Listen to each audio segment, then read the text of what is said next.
ইবাদতের যোগ্য কেউ নেই, আল্লাহ ছাড়া উপাস্যর যোগ্য কেউ নেই, একমাত্র আল্লাহ আছে। এ আমার কওমের লোকেরা, এ আমার জাতির লোকেরা, তোমরা লা ইলাহা ইল্লাল্লাহ বলো, তুফলিহু, তোমরা কামিয়াবি লাভ করবে, তোমরা সফলতা লাভ করবে। এবারে কথাটা শুনে, এইদিকে আল্লাহর নবী সাল্লাল্লাহু আলাইহি সাল্লাম জুল মাজাজ বাজারে কি করছেন? কালিমার দাওয়াত দিচ্ছে। অন্যদিকে দুশমন চাচা আবু লাহাব কি করছে? আল্লাহর নবী সাল্লাল্লাহু আলাইহি সাল্লামের বিরোধিতা করছে। লোককে কি বলছে? ইয়া আইয়ুহান নাস লা তুতিউহু ফাইন্নাহু কাযাব। এ লোক সকল, এই ব্যক্তির কথাই তোমরা অনুসরণ করিও না, এই ব্যক্তির কথাই তোমরা অনুসরণ করিও না, এর কথাকে মেনে নিও না।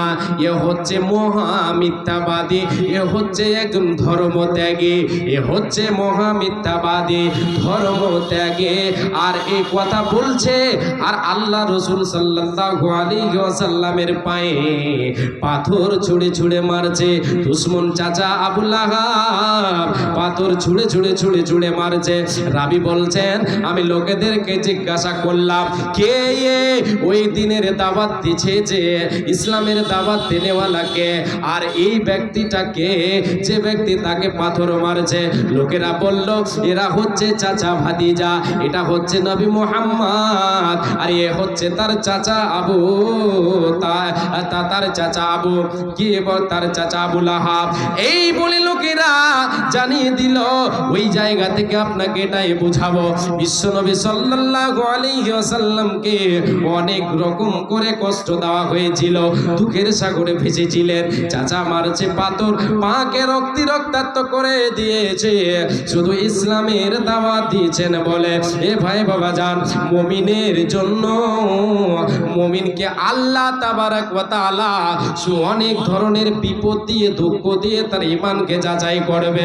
অতএব মুমিন রে, তুমি যখন দুঃখে পড়বে, বিপদে পড়বে, মুসিবতে পড়বে, তুমি নবীদের দুঃখগুলোকে তুমি স্মরণ করো। নবী বলছেন, আমার দুঃখকে, আমার কষ্টকে তোমরা স্মরণ করে তোমাদের মনে প্রশান্তি নাও। এ বাবা, আপনি কি দুঃখে পড়েছেন এইরকম যে আপনার বাড়িতে খাবার নাই, খাবার জুটে না, আপনি নিঃস্ব হয়ে গেছেন, এই বলে এই দুঃখে আপনি ফেঁসে আছেন বলে আপনি হতাশ হয়ে যাচ্ছেন, আপনি নিরাশ হয়ে যাচ্ছেন? না না না না, নিরাশ হয়ে যেতে হবে না, হবে না, আপনাকে ধৈর্য ধারণ করতে হবে, ধৈর্যের ফল আপনি পেয়ে যাবেন। নবী বলছেন, উম্মত রে, আমার কষ্টটা একবার দেখো। বিশ্বনবী সাল্লাল্লাহু আলাইহি ওয়াসাল্লাম 5 হিজরিতে গাজওয়ায়ে খান্দাক, আহজাবের যুদ্ধে বিশ্বনবী সাল্লাল্লাহু আলাইহি ওয়াসাল্লামের অবস্থাটা একটু আপনাকে বলে, আল্লাহর নবী, বিশ্ব নবী, দয়ার কান্ডারি নবী আমার, তিনি পেটে পাথর বেঁধেছিলেন।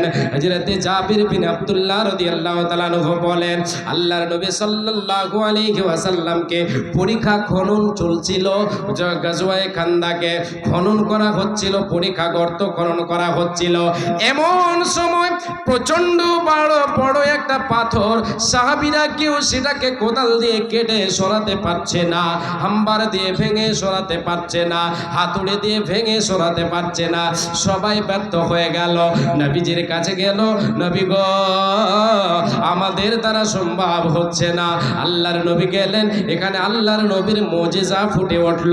বিশ্ব নবী কোদালটা হাতে নিলেন, হাম্বারটা হাতে নিলেন, হাতুড়ি হাতে নিলেন, নিয়ে ওই পাথরের উপরে যেমন আঘাত করলেন, সেই পাথরটা বালুর মতো করে বালুতে পরিণত হয়ে গেল। এ বাবা, যখন নবী আমার পাথরটাকে আঘাত করার জন্য, মারার জন্য তিনি হাত উপর দিকে ছেড়েছেন, তেমনি পেটের যে জামা ছিল, এই জামাটা উপর দিকে উঠেছে।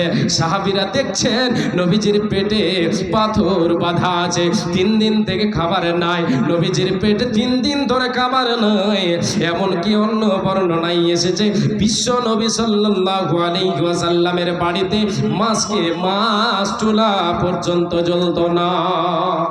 বাবা আজকে আমাদের খাবার, আমরা 3 টাইম খাচ্ছি, ভালো খাচ্ছি, জি ভালো খাচ্ছি আলহামদুলিল্লাহ, জি অভাব পড়লে অভাবে স্মরণ করেন নবী সাল্লাল্লাহু আলাইহি সাল্লামের কষ্টগুলো, আপনার সব ভুল ধারণা তিক্ত হয়ে যাবে ইনশাআল্লাহ।